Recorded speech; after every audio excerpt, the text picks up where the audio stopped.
Hello दोस्तों, आज हम करेंगे मैथ के महत्वपूर्ण प्रश्न को हल। और दोस्तों, इन प्रश्नों के अभ्यास के माध्यम से आप अपनी किसी भी परीक्षा की तैयारी को बेहतर कर सकते हो। आइए दोस्तों, शुरू करते हैं आज का पहला प्रश्न।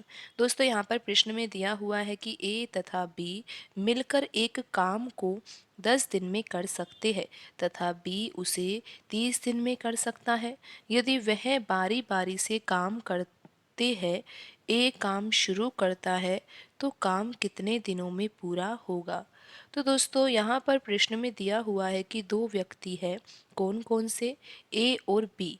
और दोस्तों, ए और बी मिलकर एक काम को 10 दिन में पूरा कर सकते हैं। और दोस्तों, उसी काम को बी कितने दिनों में पूरा कर सकता है, 30 दिनों में पूरा कर सकता है। और दोस्तों, आगे प्रश्न में दिया हुआ है कि यदि वह बारी बारी से काम करते हैं और ए काम शुरू करता है तो काम कितने दिनों में पूरा होगा। दोस्तों, बारी बारी से काम करने का अर्थ ये है कि ए काम करता है पहले, फिर बी काम करता है, यानी कि एक दिन ए काम करेगा और दूसरे दिन बी काम करेगा। मिलकर काम नहीं कर रहे हैं, बारी बारी से काम कर रहे हैं। तो दोस्तों, यहाँ पर हमें यही पता लगाना है कि बारी बारी से काम करे और ए काम शुरू करता है तो काम कितने दिनों में पूरा होगा। तो दोस्तों, पहले हमें यहाँ पर ये तो पता लगे कि कुल कार्य कितना है, तभी तो हम ये पता लगा पाएंगे कि कार्य कितने दिनों में पूरा होगा। तो दोस्तों, कुल कार्य निकालना तो बहुत ही आसान है। दोस्तों, यहाँ पर हम 10 और 30 का लैसे लेंगे, 10 और 30 का। दोस्तों, लैसे कितना आएगा, लैसे निकालना दोस्तों बहुत ही आसान है। और लैसे आएगा दोस्तों 30। तो दोस्तों, कुल कार्य कितना है, 30 यूनिट कार्य है। दोस्तों, अब हम यहाँ पर दक्षता निकालेंगे। दक्षता का अर्थ ये होता है दोस्तों कि एक दिन में कितना कार्य किया जा सकता है। तो दोस्तों, हम यहाँ पर ए और बी की कुल मिलाकर दक्षता निकालेंगे। और किस तरह से निकालेंगे दोस्तों? दोस्तों, कुल कार्य है 30 यूनिट और 10 दिन का समय लग रहा है ए और बी को 30 यूनिट कार्य करने में। तो दोस्तों, एक दिन में कितना कार्य करेंगे दोस्तों? 30 में 10 का भाग देंगे तो यहाँ पर आएगा दोस्तों 3।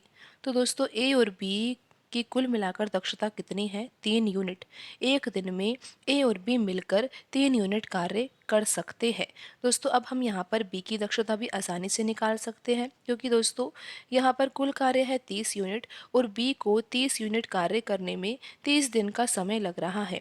तो दोस्तों, बट्टे में लिखेंगे हम 30, तो इससे हमें यहाँ पर ये पता लग जाएगा कि बी एक दिन में कितना कार्य कर सकता है। दोस्तों, 30 के पहाड़े से हम 30 को ही काट देंगे तो कितना आ जाएगा, 1 आ जाएगा। तो दोस्तों, यहाँ पर बी की दक्षता है 1 यूनिट और ए और बी की कुल मिलाकर दक्षता है 3 यूनिट। और दोस्तों, कुल कार्य कितना है? कुल कार्य है दोस्तों यहाँ पर 30 यूनिट। दोस्तों, ए और बी की कुल मिलाकर दक्षता है कितनी? 3 यूनिट।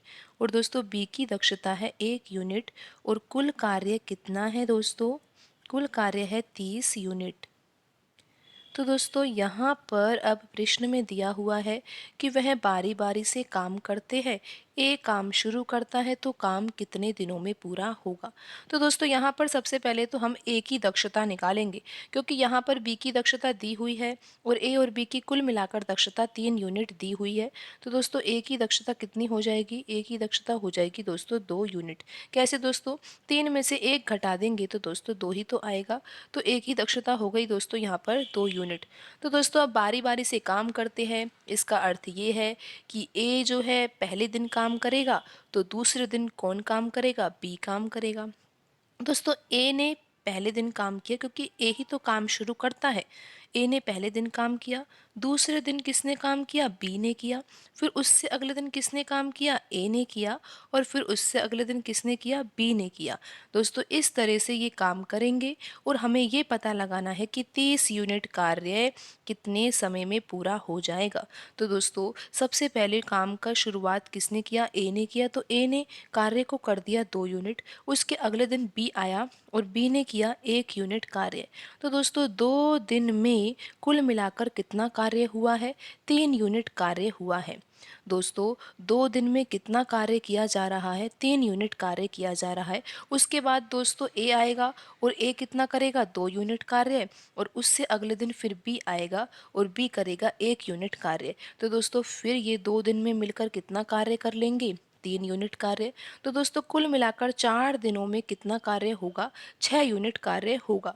तो दोस्तों यहाँ पर आपको इतना तो समझ में आ ही रहा है कि ए और बी मिलकर कार्य नहीं कर रहे हैं, लेकिन बारी-बारी से काम कर रहे हैं।